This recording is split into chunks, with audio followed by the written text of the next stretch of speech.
Halo semua, perkenalkan saya Ferdinand Farizi dari program studi teknologi informasi. Nah, pada video kali ini saya akan menjelaskan tentang salah satu algoritma kriptografi klasik yang sangat penting dalam sejarah keamanan informasi, yaitu DES atau Data Encryption Standard. Nah, di era digital kita terus tertukar data melalui internet, mulai dari pesan pribadi, transaksi bank, hingga dokumen penting.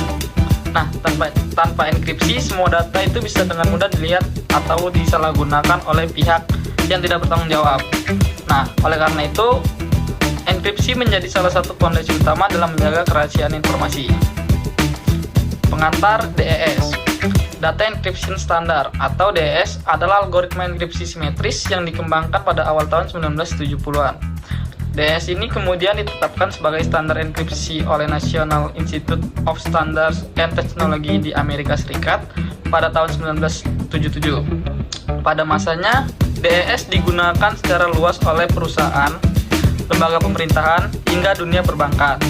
Meskipun saat ini tidak lagi dianggap sepenuhnya aman, DES menjadi dasar bagi banyak algoritma modern dan tetap penting untuk dipelajari karena membantu kita memahami konsep dasar enkripsi. Nah, setelah itu cara kerja DES.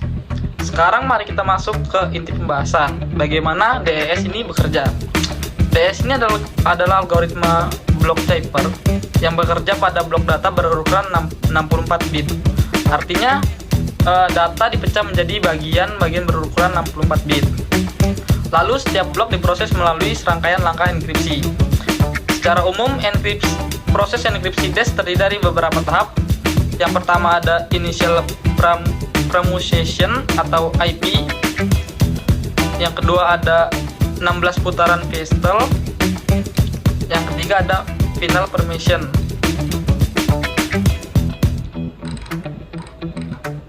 Yang pertama, initial permission itu adalah blok data 16 bit yang pertama kali diacak posisinya berdasarkan tabel permutasi awal. Tujuannya adalah untuk menyebarkan data secara merata sebelum masuk ke proses utama. Nah, yang 16 putaran Pastel ini inti dari DES adalah struktur Pastel yang terdiri dari 16 putaran. Pada setiap putaran, blok data dibagi menjadi dua bagian, yaitu left dan right. Di bagian right dimasukkan ke dalam fungsi F yang akan mencampurnya dengan kunci putarannya. Output fungsi F kemudian di-XOR dengan bagian L. Setelah itu kedua bagian ditukar posisinya untuk putaran berikutnya. Fungsi F ini mencakup beberapa langkah, yaitu expansion, yaitu memperluas 32 bit menjadi 48 bit. Setelah itu subtraction, yaitu memasukkan hasil ekspansi ke dalam 8 buah S-box untuk menghasilkan 32 bit baru. Dan permutation, yaitu mengacak kembali posisi bit. Dan yang terakhir final permutation atau FP. Setelah 16 putaran selesai, kedua bagian digabungkan lagi dan diproses melalui permutasi akhir untuk menghasilkan blok terenkripsi. Nah, proses dekripsi DES itu adalah kebalikan dari enkripsi, tetapi mekanismenya juga sama, yang berbeda hanyalah urutan kuncinya dibalik. Setelah itu struktur kunci. DES menggunakan kunci sepanjang 86 bit. Sebenarnya panjang kunci yang dituliskan adalah 64 bit, tetapi 8 bit diantaranya digunakan sebagai bit parity, sehingga kunci efektifnya tetap 56. Dari kunci DES menghasilkan 6 sub-key, masing-masing berukuran 48 bit yang digunakan pada setiap putaran.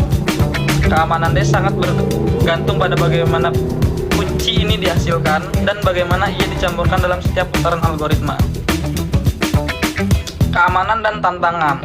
Pada saat diperkenalkan, DES dianggap sangat aman. Namun seiring berkembangnya teknologi, terutama peningkatan kekuatan komputasi, kunci 56 bit menjadi terlalu pendek.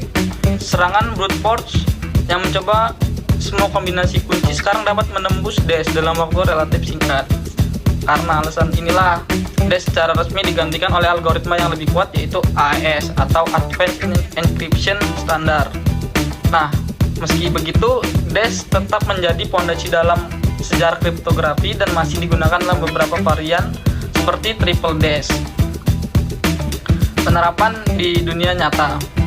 Pada masa kejayaannya, DES digunakan dalam berbagai bidang, terutama perbankan, misalnya pada sistem ATM dan transaksi elektronik. Kelebihan DES adalah desainnya yang sederhana dan mudah diimplementasikan dalam perangkat keras. Namun kelemahannya adalah panjang kunci yang terlalu pendek untuk standar keamanan modern. Saat ini, DES masih kadang digunakan untuk kompatibilitas dengan sistem lama, tetapi tidak direkomendasikan untuk sistem baru yang membutuhkan tingkat keamanan tinggi. Kesimpulannya, sebagai kesimpulan, DES adalah algoritma enkripsi blok yang berperan besar dalam perkembangan teknologi kriptografi. Meskipun sudah tidak lagi digunakan sebagai standar keamanan utama, DES tetap penting untuk dipelajari karena menjadi dasar bagi algoritma modern. Nah, menurut kalian, apakah algoritma lama seperti DES masih relevan untuk dipelajari di era keamanan digital saat ini? Tulis pendapat kalian di kolom komentar. Terima kasih sudah menonton. Sampai jumpa di video selanjutnya.